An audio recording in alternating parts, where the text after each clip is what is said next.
Good afternoon, everyone. Welcome back to Horsepower Obsessed. Today, we are here again at Click Lewis Chevrolet, right outside of Hershey, Pennsylvania. And just like I said in the Mustang GT350 review, they have pretty cool cars here fairly often. And here we are again with a really cool car right off camera. We're gonna get right into the review here for you now.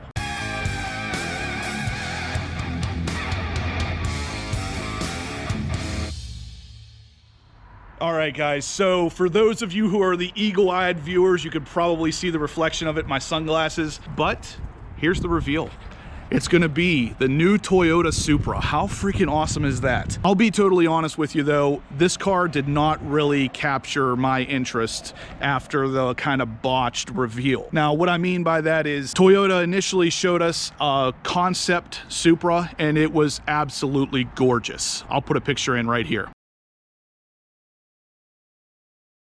So after they showed us that picture, they ended up giving us something that didn't really look a lot like that. And it was unfortunate because that concept car, like you guys saw there, was freaking amazing looking. And then we got something that didn't quite fit the bill for the Supra moniker. For some reason, this car does not photograph and does not video very well, but in person, I'm actually really impressed with it, guys. It sits perfectly. It has a really sporty look, especially in the red with black wheels, red calipers. It's definitely a sporty looking car and it's pretty quick. Now I know in a day of 755 horsepower being not that high anymore, this 335 is kind of the same thing and it's almost disappointingly low, but it doesn't really feel like it's only got 330 horsepower whenever you're driving it. When you get in this car and you put it into sport mode, it moves and the sounds that this exhaust makes are fantastic.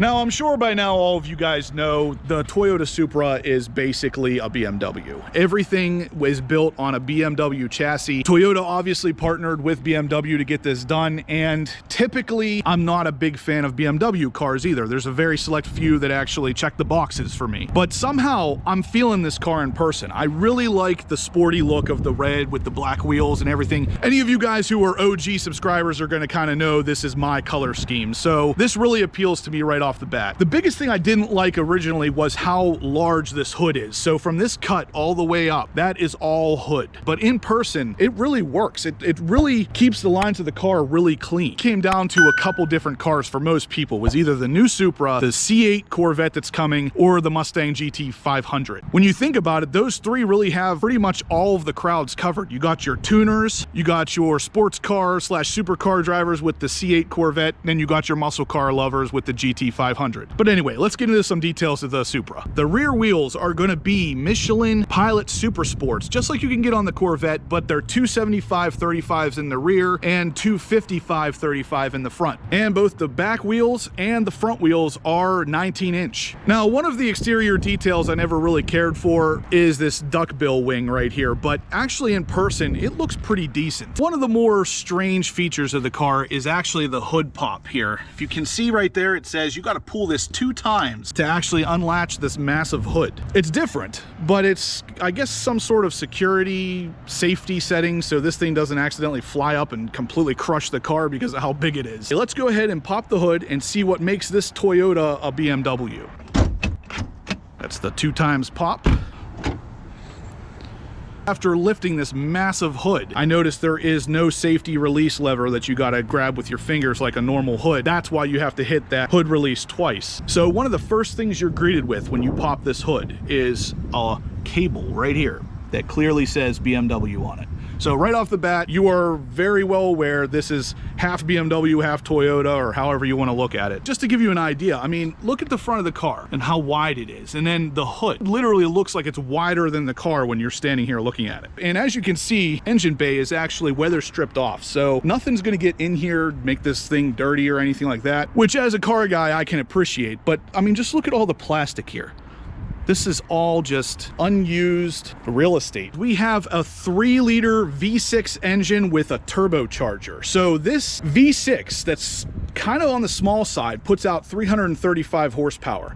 There have been some dynos for the car that show that 335 might be a little bit of a conservative number. I've seen some of the dynos putting out around 350, 360 to the wheels. So the car is definitely underrated, but leaves you wondering why only 360 horsepower. Toyota actually went into some great detail about some of the fake vents here. So as you can see, this vent on the side here is fake. The vent on the side of the hood right here is fake. The vent on the door here as well. These are all fake plastic. They actually talked about that and said that they purposely did that to allow the tuning crowd room for growth. Basically meaning at some point, those could be real vents and you could purchase it from some website and putting it in yourself. Not a bad idea, but at the same time, why not just put it there to begin with? Like I said, 3.0 liter V6 turbocharged, and that is mated with an 8-speed automatic transmission. Yes, automatic. There is no option for a manual on this car. Now guys, one of the coolest features about this particular Supra is actually right in here on the dash. As you can see, this is the launch edition and it's 1435 out of the 1500 made. Definitely pretty cool. These things have been kind of going quick, so the fact that any dealership still has one of these is kind of surprising. This is actually a hatchback,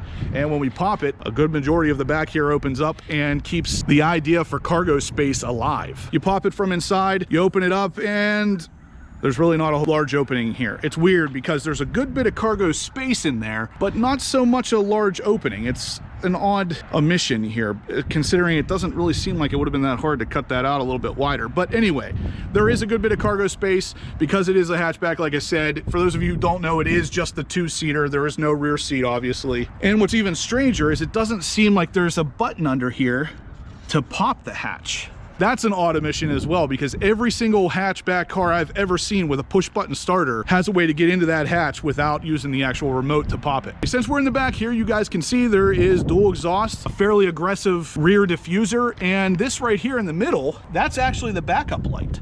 So where your rain light would typically be with like F1 cars is a backup light for the Toyota Supra. With the rear hatch, we of course have the escape button. This is kind of just dangling there. I could see that being an issue for rattles later, but if you somehow become trapped in this area, you would just pull that to get out. I don't really see that happening too much in a Supra, but I guess you never really know. We have a 4-piston caliper up front and then only a single piston caliper in the rear.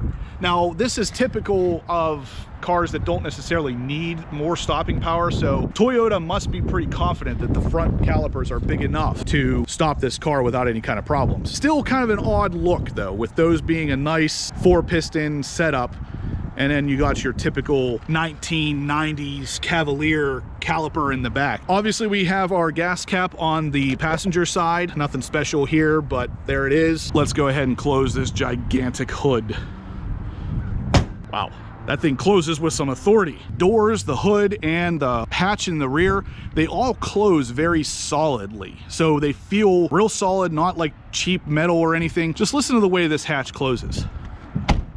Like nothing rattles, it's just a nice solid thud. I don't know what it is about that kind of stuff, but that to me just kind of says quality. One of my favorite features of the new Supra is actually the headlights. So if we take a look at this, guys, they are on, and as you can see, these are all LED headlights with an LED daytime running light strip right there.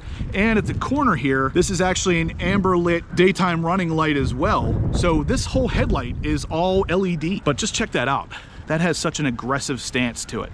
The rear turn signals, when lit up, all LED, of course. And then also we have the side view mirror as well going, of course, all LED. Like I said, car is all updated with LEDs everywhere. Another cool feature of the car is if we lock it, you can see it actually pushes in the side view mirrors. And again, it's such a neat feature that I think way more cars should have. And of course it is a push button start, so it has the keyless entry. If you come up and just put your hand in here, you can hear the car automatically unlocks because it detects the key is in my pocket. Check it out, guys. Team 512 came up to the dealership just to check out the Supra with me. If you haven't subscribed to him yet, definitely check him out. We are here with Scott from Team 512.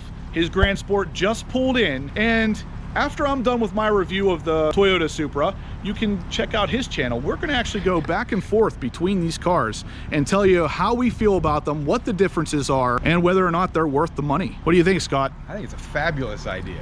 All right, let's do it. Let's do it. So another interesting aspect of this car is how low the roof is cut right here. And we're gonna see here in a second, because Scott's kind of a taller guy, he's gonna get in there. I wanna see if he slams his head on it. Oh, it's tight. Oh, that is tight. I asked him to slam his head for dramatic effect and he didn't want to do it. If you're interested in the 2020 Toyota Supra here, I will put Click Lewis's information down in the description below, but you want to call and ask for Mike Matarazzo. He's the guy who gives me all the cars, and we kind of have a little bit of an agreement worked out. So ask for him and you might even get a better price if you tell him Horsepower Obsessed sent you. The Supra has a lot of safety features built in as well. As you can see in the front bumper here, it actually has the proximity sensors, and those are also in the rear, and it also has blind spot detection built into the side view mirrors right here, if you can see that right there. And of course we have lighted door handles. How cool is that? So at night you can definitely see where you're grabbing to open the door up. When we open up the door, we get greeted with the Toyota Supra badging written in like brushed stainless steel.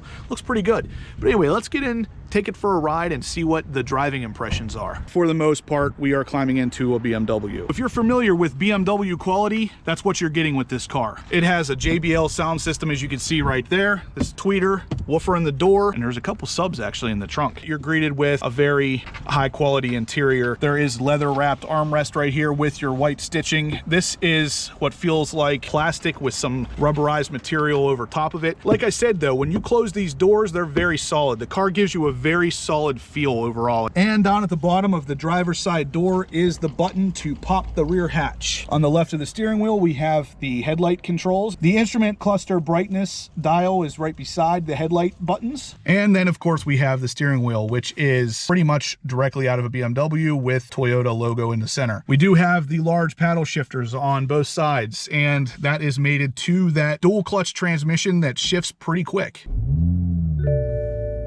I'm gonna put it in sport mode because why would you drive a car like this in any other mode? Anyway, you can see here the dash, and that is one of the only things that is specific to the Toyota. Everything else in here for the most part is BMW. So we have their full iDrive system here, which I'm not 100% familiar with because I don't have a lot of seat time in BMWs, but I will tell you, if you're not familiar with the iDrive system, you're gonna have trouble navigating this. Anyway, if we come down lower, we get dual climate controls, so if one of you is colder than the other, you guys can have that set separately, which is always a welcome feature. We do get heated seats, but not cooled seats in this particular car. So then if we come down even lower here, you'll see we get some glossy carbon fiber to kind of sell the whole sporty package. This is, again, the BMW iDrive control wheel thing. It feels more like a video game than a navigation system. Anyway, this shifter is interesting because, as you can see now, we're in park. And in order to put it in drive, you have to push this button in on the side and pull down. We're in drive. And then the same for pushing, go up one for neutral, up one more for reverse, and then finally just press that P there to put it in park. That's the backup camera image. It's actually a fairly HD image and gives you a pretty good idea of what's around you as well. So like I said, the car has a good bit of technology built into it. Down under here is also a wireless phone charger, guys. Guess what that means? Yeah, you guessed it. We're living in the future. Down here with the wireless charger, you also get your USB port. So those of you who need to plug something in there for your media experience, you're good. We look up at the top of the roof and there's just roof. There's no sunroof option for the Toyota Supra. Up by the mirror, we have our manual light buttons, and it's kind of odd because if you push them, they come on real soft, and real soft they go off. It's definitely an interesting selling point here. This is what luxury looks like, gentlemen. And if you look at the rear view mirror here, of course it is an auto dimming rear view mirror, along with the driver's side view mirror. They are both auto dimming. But what's interesting about this particular mirror is if you push this button underneath here, yep, that's right, you get that glowing orange light. And that is a built-in feature, nothing additional for that. But seriously though, guys, this is the buttons for opening up your garage doors down at the bottom. So when you push that and you see that little light, that's letting you know your garage door is opening. We're going for a ride. So listen to this thing start up. It's not bad. It's not bad. It's a good sounding V6, and that's hard to do. All right, let's go wreck this thing. It sounds good. That transmission is really quick. So I'm cruising here, and this thing is like a perfect daily driver too. I'm impressed. I'm turning here. Oh, we got some crackles out of the exhaust. All right, hang on. Oh, we're going sideways a little bit.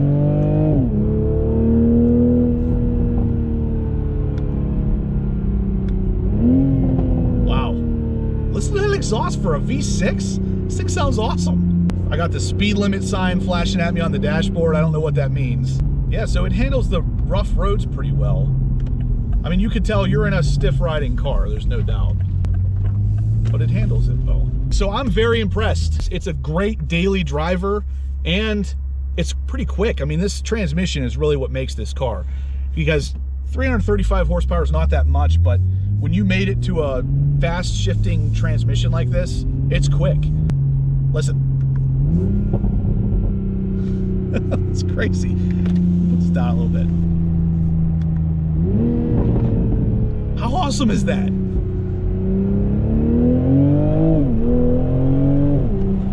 Yeah, it's quick. I mean, you're breaking the law before you know it. The negative stuff, I don't think it's true. The car is pretty good. My only complaint is the price. I think the price needs to come down a little bit more to be super competitive. We're gonna do a little 0 to 60 run here.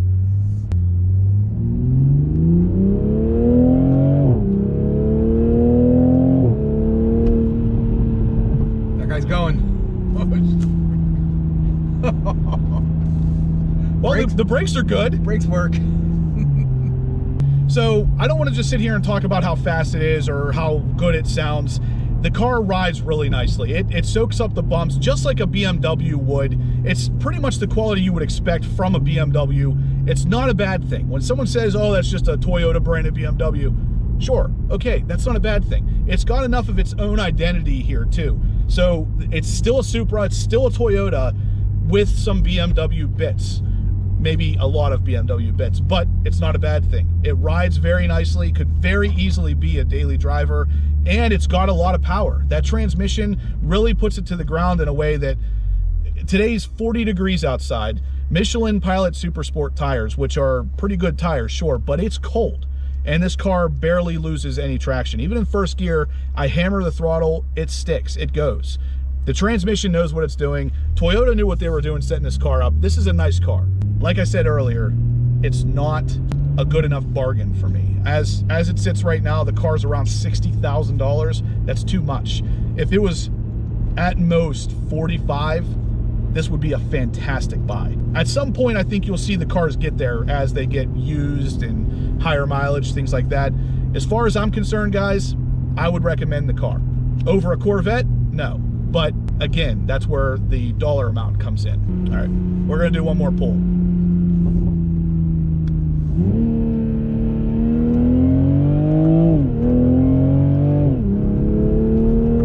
Can you hear how fast that transmission shifts? I mean, it's incredible. Here, listen to the pops. One last time. That's so awesome. This car at $35,000 to even $40,000 would be an amazing purchase. But unfortunately, with how popular these cars are, you're not gonna get them for anywhere near that price. But someday. So anyway, guys, that's gonna do it for today's video. So if you liked what you saw, give me a big thumbs up. If you have any questions about the Toyota Supra or Click Lewis Chevrolet here, who has the car, leave them in the description down below or send me an email, horse.power.obsessed@gmail.com, and I'll be happy to answer you. Like I said, if you do call up here to Click Lewis for this car, ask for Mike Matarazzo, tell him Horsepower Obsessed sent you. If you guys haven't subscribed yet, please do. I'm gonna have loads of reviews like this, Corvette content, Colorado content, everything your hearts could possibly desire will be on my channel coming very soon. You're not gonna wanna miss it. And as always, guys, I'll catch you in the next upload.